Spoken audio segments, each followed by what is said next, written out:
Olá pessoal, continuando nossa série de vídeos sobre o livro Como Ser o Conservador. Hoje eu comento com vocês a segunda parte do capítulo As Esferas de Valores. A gente está indo para a segunda parte. E nesse capítulo o autor vai falar de duas esferas, né, nessa divisão que eu estou falando, na verdade não no capítulo inteiro. O autor vai falar de duas esferas de valores muito importantes, que é a família, o trabalho e o lazer. Eu vou começar pela família. A família, a partir do momento que a religião ela se afasta da vida da sociedade, da vida dos cidadãos, a família ela tem a obrigação, ela tem o dever de ensinar, de dar educação moral para as pessoas. Conforme a religião se afasta, mais a família que dá a educação moral, né? Por isso que os conservadores são tão apegados com a família. Porque a família, depois da religião, é uma das maiores fontes de educação moral, né? A família e a religião elas andam lado a lado. A religião ela é muito importante porque ela é uma família de todos, né? Se a gente for observar, a família é uma coisa mais restrita, já a religião é uma grande família. Por isso que muitas vezes o pessoal, todo cristão, acho que as outras religiões também chamam um outro de irmão, porque a religião nada mais é do que uma grande família também. E a família é algo importante. Tanto que o autor, eu vou citar uma frase para vocês agora muito interessante sobre a família na página 213. A família foi considerada por todos, just além, como inimiga dos projetos revolucionários. Percebam que muitas vezes movimentos feministas, qualquer movimento ligado às ideias revolucionárias que fazem parte desse sistema revolucionário, eles sempre atacam a família, né? É o caso do movimento feminista, o movimento gay, entre outros, né? Muitos comunistas também, eles atacam a família. Porque a família é uma esfera de valor que vai contra, muitas vezes, os projetos revolucionários. Ela pode promover valores anti-revolucionários. Por isso essa revolta, essa raiva toda dos projetos revolucionários. E a base primordial da família é que o direito da família nasceu entre a união de um homem e de uma mulher. Isso que é a família em si, né? A gente tem que entender, já agora falando um pouco lá do casamento, que também tem a ver com a família, é a base da família, né? Que o direito do casamento, ele nasce na união entre o homem e uma mulher. E o Estado, sempre que ele se intromete nisso, sempre que ele vai criar legislação para isso, infelizmente ele acaba deteriorando a família. Por mais que ele sempre, algumas vezes ele criou algo bom, né? Como o autor descreve, por exemplo, as leis contra o incesto, a proibição da bigamia, todas essas coisas, por mais que isso proteja bastante a família, infelizmente com o passar do tempo o Estado ele foi fazendo algumas mudanças gradativas, mudanças às vezes imperceptíveis, que foi abrindo a família até você hoje em dia citar, por exemplo, a liberação do casamento homossexual, o direito do casamento homossexual. Isso acabou sendo uma mera consequência do que o Estado já estava fazendo. Hoje em dia não é um escândalo você falar que você é a favor do casamento homossexual, né? Pra você ver como que o Estado ele vai modificando as coisas ao pouco, modificando até um pouco da mente das pessoas. Não muito, porque a gente sabe que a opinião, pelo menos do povo brasileiro, eu posso dizer com propriedade, é massivamente contra o casamento homossexual, mas o Estado ele foi alterando tantas as coisas que, infelizmente, o valor da família foi se perdendo, né? Antigamente você tinha uma dificuldade muito grande para se divorciar. Na verdade, era feio uma pessoa divorciar da outra, era algo que era mal visto pela sociedade. Hoje em dia não, hoje em dia o casamento, ele é dissolvido muito fácil. Hoje em dia você pode se divorciar rapidamente, não é mais igual antigamente que você tinha todo um trabalho maior. E essas mudanças, como a afastação do divórcio, ela vai tirando a importância do casamento, a importância da formação da família, ela vai mudando muitas das coisas. Então quem é contra essa opinião favorável ao casamento homossexual, ele esbarra em alguns problemas. E eu acho que o principal, o mais difícil de contornar, é a intimidação pelo crime de homofobia. Pelo crime, nem tanto que acho que não é crime ainda, mas não sei dizer, provavelmente sim.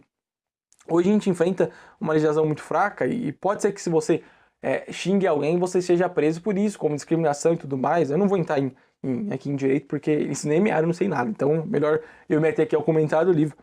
Então, hoje em dia, você tem intimidação por homofobia. As pessoas com medo de ser acusadas de homofóbicos, muitas vezes não dão opinião contrária a movimentos gays, como o direito dos homossexuais se casarem. Não é nem bem um direito, porque eles nunca tiveram, né? Você tem que fazer uma diferença muito grande. Você deixar um homossexual casar, você não está dando um direito para ele, porque ele nunca teve esse direito. Você parte ali de uma coisa imperceptível, mas você não nega um direito ao homossexual quando você fala que ele não pode se casar. Eu sei que isso é complicado, mas não tem como você negar um direito que a pessoa nunca teve. Você só nega um direito se ela já teve aquele direito. Se ela não tem aquele direito, não tem como você negar. Então é a permissão do casamento homossexual. Então a homofobia, essa acusação de homofóbico, acaba gerando um medo nas pessoas e por isso que muitos não dão a sua opinião, não falam abertamente, né? As pessoas, o cidadão comum, ele já fala mais abertamente. Mas quem representa o cidadão, que são os políticos, eles ficam com medo, ficam acuados com esse negócio da homofobia de darem a sua opinião. Então a população, ela procura lá no Senado representação para ela e encontra um silêncio vazio, como o autor descreve. E aí é interessante observar que as pessoas que vão, os políticos que vão contra o casamento homossexual, que luta contra esse movimento gay, esse movimento raivoso gay, eles acabam ascendendo muito na sociedade, ele acaba ganhando um capital muito eleitoral na sociedade, como é o caso do Bolsonaro.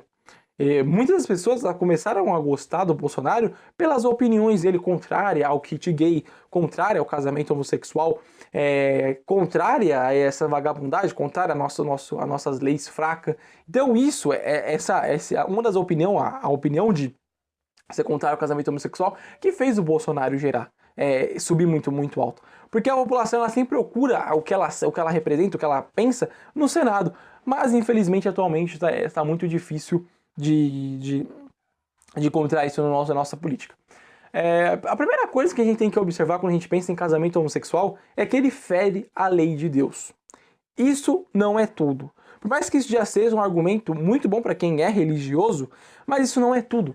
A gente sabe que a gente não pode se apegar só à lei de Deus para defender algumas coisas, que o Estado ele está um pouco separado da religião e a gente tem que entender isso, a gente não pode se apegar só à lei de Deus. A lei de Deus. O casamento homossexual, ele não fere só a lei de Deus, ele fere muitas bases sociais, muitas coisas na sociedade, né? Você pode ver que o casamento, ele foi construído em torno da geração da família, em torno da geração de filhos, né? Haja vista, por exemplo, o direito romano, que definia a palavra matrimônio, né? O direito romano tinha lá o casamento, era um matrimônio. E o que matrimônio significa? Maternidade. Então, o direito romano via o casamento como uma ação no qual dali ia gerar uma família. E para ser gerada uma família, você precisa da união entre um homem e uma mulher. É impossível você gerar uma família sem a união entre um homem e uma mulher. Até em sociedades tribais, o autor levanta isso, até em sociedades tribais, o casamento ele é sempre visto entre uma união entre um homem e uma família que tem obrigação de gerar filhos para satisfazer, para ajudar, para fazer um bem comum a todos. A geração de filhos é algo importante. Parte da culpa da nossa previdência, parte, estou dizendo toda, mas parte é o pouco número de filhos que os casais estão tendo atualmente. Então, a previdência está sendo prejudicada aí por conta desse pouco número de pessoas jovens no mercado de trabalho para pagar a aposentadoria dos idosos, né? A gente vê como que é complicado você frear as pessoas que têm filho, diminuir ao máximo o número de filhos por pessoa. Porque se um casal homossexual ele se casa, é totalmente impossível eles ter filho. Não tem como o casal homossexual ter filho. Não vou nem explicar aqui porque, pelo amor de Deus, né? Então, perceba como que a base do casamento é a geração de filho, é a geração de prole, né? A gente começa a entender que a gente começa a perceber que o casamento, então, ele é construído em torno de uma base sólida, de um pilar, que é a união entre um homem e uma mulher. Não adianta você falar que a sociedade muda e as pessoas o casamento muda, porque a gente sabe que a sociedade não mudou. Atualmente a gente tem uma sociedade que é totalmente contrária ao casamento homossexual. São pequenas minorias que ficam defendendo isso e quer acender isso para Brasília, mas não é a maioria. A sociedade em si ela é contrária ao casamento homossexual. E a partir do momento que a gente tirar essa base do casamento, que é a união entre o homem e a mulher, o que vai acontecer com o casamento? Ele vai se tornar um simples contrato.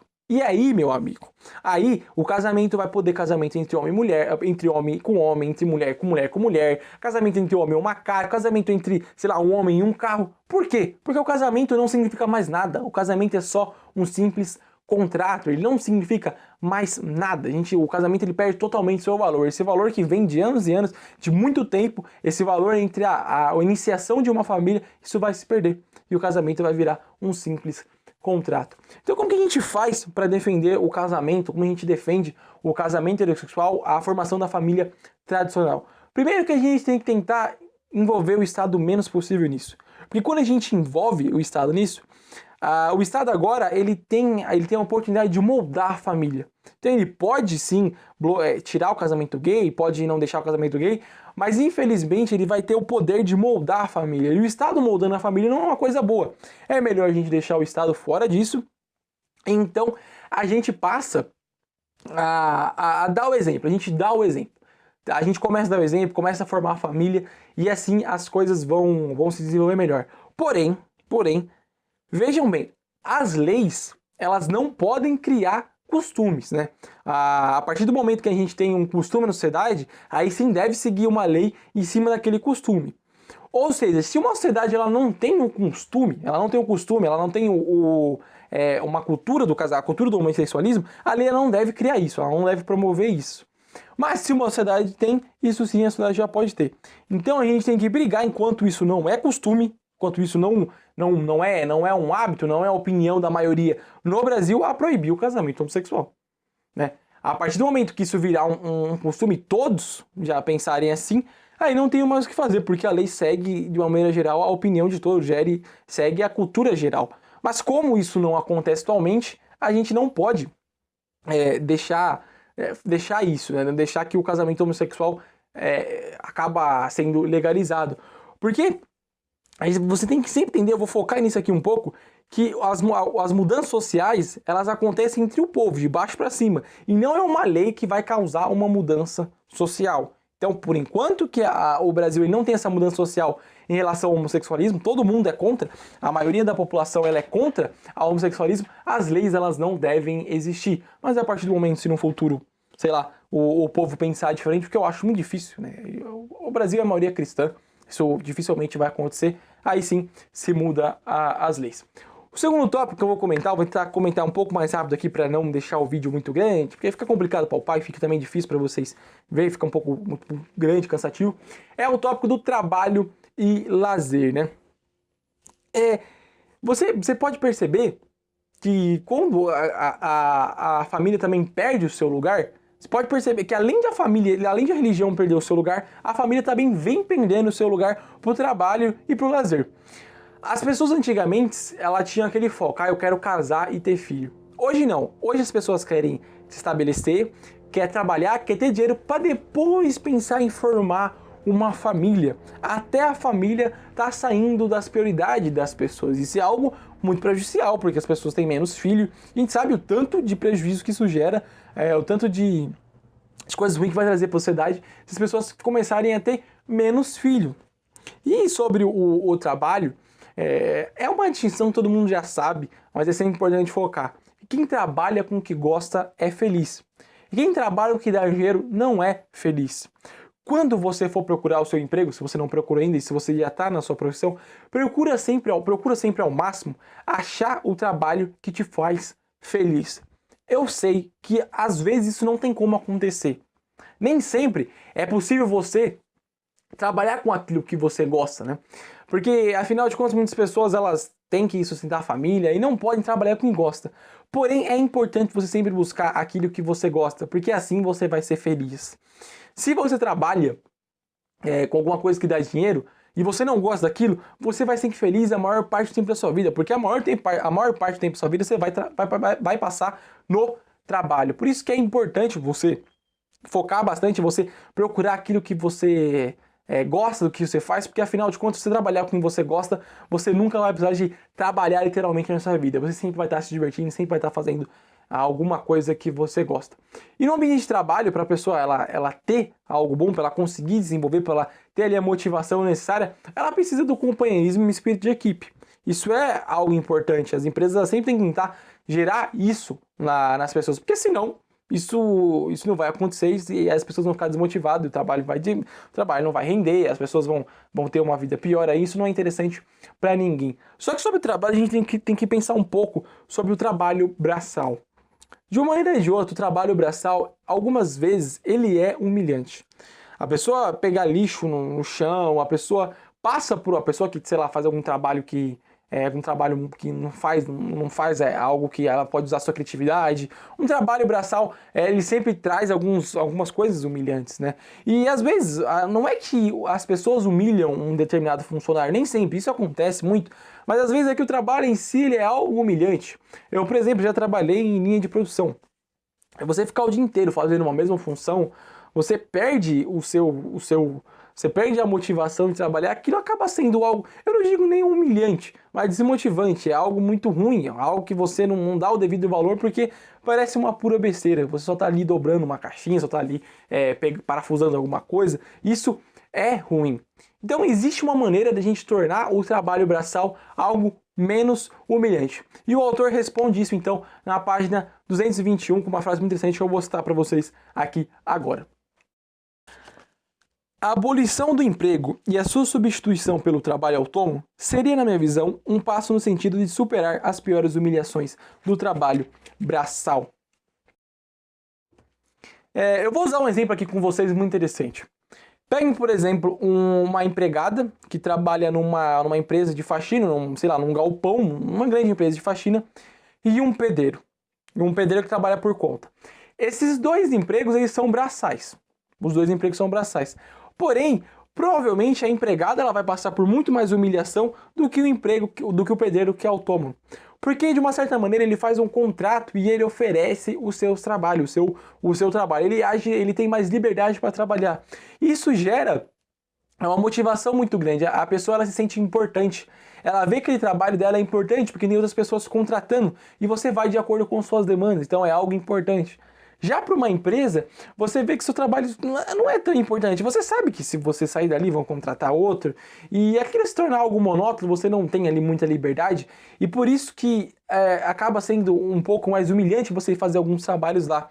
Então, uma das maneiras de a gente mas diminuir bastante a humilhação no trabalho do braçal é focando no trabalho autônomo, deixando a situação desses trabalhadores braçais mais autônomos, porque eles vão ter mais liberdade para trabalhar e, consequentemente, vão ter mais motivação, vão perder um pouco dessa humilhação, vão perder um pouco dessa motivação que eles têm no seu trabalho.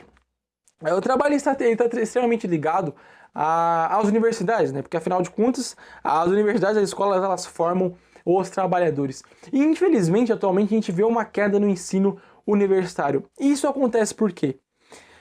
Isso acontece porque o financiamento estatal, o Estado começou a influenciar muito o ensino. E a partir do momento que o Estado financia mais a educação, mais ela fica ruim, mais ela fica mais defasada. Por quê? Aí o autor não descreve isso já é uma opinião um pouco mais minha, olhando para a realidade brasileira, tá? Não siga isso que você não é obrigatoriamente necessário, se você estiver lendo um livro, isso não tem a ver com o autor, sim, já é uma opinião mais minha. A gente percebe que a partir do momento que a gente começa a criar mais facilidade para o estudante entrar na universidade, a partir do momento que o Estado ele começa a dar bolsa, começa a prover tudo, começa a controlar o ensino lá dentro mesmo, o ensino cai, porque a coisa começa a ficar muito fácil. As pessoas, o que vem fácil, vai fácil, né? E o Estado se envolvendo nisso, então, é pior ainda. Porque ele vai querer controlar o ensino. E aí a educação ela vai ser só mais um simples instrumento do Estado. Por isso que as faculdades do governo têm muita doutrinação, sim. Porque é o governo que controla tudo isso, isso é óbvio. Como o governo controla isso, ele vai mudar o ensino e vai piorar o ensino. E outra coisa também que vem prejudicando a nossa educação atual é a cultura, uma espécie de cultura do diploma. Que as pessoas entram na faculdade não para aprender, não para se desenvolver, mas sim para ganhar o diploma e depois dali, sei lá, irem trabalhar com aquele diploma que não vale de nada, que ela não tem conhecimento de nada daquilo. Então, uma das maneiras para a gente melhorar a educação, para a gente melhorar a nossa educação universitária, é tirar o máximo isso do Estado. É trazer o máximo possível da iniciativa privada. A gente sabe que muitas pessoas não vão ter condição de pagar. E aí entra o Estado dando uma ajuda de custo e as escolas também ajudando um pouco, mas sempre tentar interferir o menos possível. Interferir menos, porque a partir do momento que o Estado ele interfere, ele controla as coisas, e com aí o controle estatal a gente sabe que é muito prejudicial. Então, esse tópico eu encerro por aqui, eu não vou me alongar muito, o vídeo já está aqui com 20 minutos, 18 minutos de vídeo, então se eu alongar vai ficar um pouco complicado aí depois, vai ficar ruim para vocês assistirem. Então na semana que vem eu volto e comento um pouco mais sobre o livro Como Ser Conservador do Roger Scruton. Então, até mais!